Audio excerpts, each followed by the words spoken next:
মোথাবাড়ি যাওয়ার পথে ইংরেজবাজারের সাদুল্লাপুরে আটকে দেওয়া হলো কেন্দ্রীয় মন্ত্রী তথা রাজ্য বিজেপির সভাপতি সুকান্ত মজুমদারকে। এছাড়াও এদিন সুকান্ত মজুমদারের সঙ্গে উপস্থিত ছিলেন উত্তর মালদার সাংসদ খগেন মুর্মু, জেলা বিজেপির 2 সভাপতি সহ বিজেপি নেতৃত্ব। এদিন ইংরেজবাজারের সাদুল্লাপুরে পুলিশের পক্ষ থেকে ব্যারিকেড দেওয়া হয়। মালদা শহর থেকে এদিন রাজ্য বিজেপি সভাপতি সহ জেলা বিজেপির নেতৃত্ব বাইক নিয়ে বের হয় মোথাবাড়ির উদ্দেশ্যে। পথে সাদুল্লাপুরে পুলিশের পক্ষ থেকে ব্যারিকেড দিয়ে আটকানো হয়। পরপর 2টি ব্যারিকেড দেওয়া হয়। প্রথম লোহার ব্যারিকেড ভেঙে দেয় বিজেপির নেতৃত্বরা। পুলিশের পক্ষ থেকে একটি প্রায় 10 ফিট উঁচু বাঁশের ব্যারিকেড দেওয়া হয়। সেখানে আটকে পড়ে বিজেপি নেতৃত্বরা, চেষ্টা করে সেটিকে ভাঙার। ব্যারিকেড না ভেঙে সেখানেই বিক্ষোভ শুরু করে বিজেপি। এদিন সাদুল্লাপুরে বিশাল পুলিশ বাহিনী মোতায়েন করা হয়। পর্যাপ্ত পরিমাণে র্যাব নামানো হয়। এরপর টায়ার জ্বালিয়ে বিক্ষোভ রাখান বিজেপি কর্মীরা।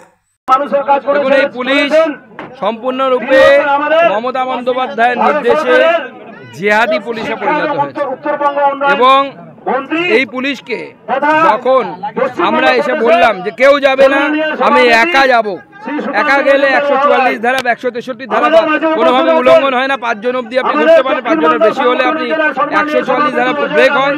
কিন্তু এই পুলিশ রাজি হয়নি। আমরা বলেছিলাম এখানে আমি থানায় গিয়ে বসবো, থানায় আপনি যারা আক্রান্ত তাদেরকে ডেকে আনুন, আমি তাদের সাথে কথা বলব। কিন্তু এই পুলিশ মমতা বন্দ্যোপাধ্যায়ের নির্দেশে এবং এখানকার বিধায়িকা যিনি আছেন সাবিনা ইয়াসমিন, এই সাবিনা ইয়াসমিন তার নির্দেশে এই ধরনের কাজ করছে এবং হিন্দুদের উপর যে ধরনের অ্যাটাক হয়েছে, সেদিন যদি এই পুলিশ এই কাজ করতো, এত বড় ব্যারিকেড লাগাতো, তাহলে আজকে আমাদের এখানে আসার প্রয়োজন থাকতো না। দেখুন, আমরা দেখেছি আপনারাও দেখুন, সিভিক ভলেন্টিয়ারদের মাথায় হেলমেট, হাতে লাঠি নিয়ে ঘুরে বেড়াচ্ছে সিভিক ভলেন্টিয়ার। যেখানে কলকাতা হাইকোর্টের স্ট্যান্ডিং নির্দেশ আছে, ভার্ডিক্ট আছে, যে সিভিক ভলেন্টিয়ারদেরকে কোনোভাবে ল অ্যান্ড অর্ডার মেনটেনের কাজে ব্যবহার করা যাবে না। সিভিক ভলেন্টিয়ার লাঠি চার্জ করতে পারে না, হাতে লাঠি থাকতে পারে না। আজকে সেই সিভিক ভলেন্টিয়ারদেরকে লাঠি দিয়ে দাঁড় করে দেওয়া হয়েছে। উদ্দেশ্য একটাই, সুযোগ পেলে বিজেপি কর্মী সমর্থকদের উপর, হিন্দুদের উপর আক্রমণ করা, হিন্দুদেরকে মারা। এই পুলিশ রাতে গিয়ে মোথাবাড়ি থেকে 10 কিলোমিটার দূরে হিন্দু ঘোষেদের যে গ্রাম আছে, সেই গ্রামে গিয়ে তারা সেখানে বাড়ির পুরুষদেরকে তুলে আনছে। বাড়ির পুরুষ মহিলারাকে বাড়িতে থাকতে পারছে না, রাত্রি 2টোর সময় মহিলাদেরকে গিয়ে অত্যাচার করছে পুলিশ। আমরা এর বিরুদ্ধে মহিলা কমিশনকে জানাতে বলেছি, মহিলাদেরকে আমরা এই পুলিশকে উপযুক্ত শিক্ষা দেব। চলবে আগামী আন্দোলন।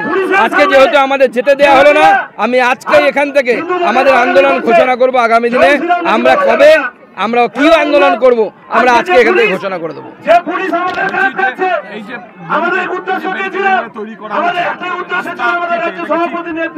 সম্পূর্ণভাবে অগণতান্ত্রিক। দেখুন, রাস্তা স্ট্রেট হাইওয়ে গর্ত খুঁড়ে সেই রাস্তা তৈরি করেছে, সেই ব্যারিকেড তৈরি করেছে। যে রাস্তা এত জনগণের পয়সায় কষ্টে তৈরি করে, সেই রাস্তা খুঁড়ে এইভাবে ব্যারিকেড তৈরি করা হয়েছে। যে ব্যারিকেড দেখে মনে হচ্ছে নতুন বাংলার নতুন জেহাদি তিতুমির, সেই তিতুমির বাঁশের কেল্লা তৈরি করেছে মনে হচ্ছে মমতা বন্দ্যোপাধ্যায়ের পুলিশ, অপদার্থ পুলিশ এবং জেহাদি পুলিশ।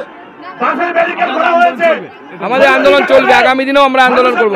আমি এখান থেকে ঘোষণা করব যে আমাদের আগামী দিনে আন্দোলন মালদাতে কবে হবে।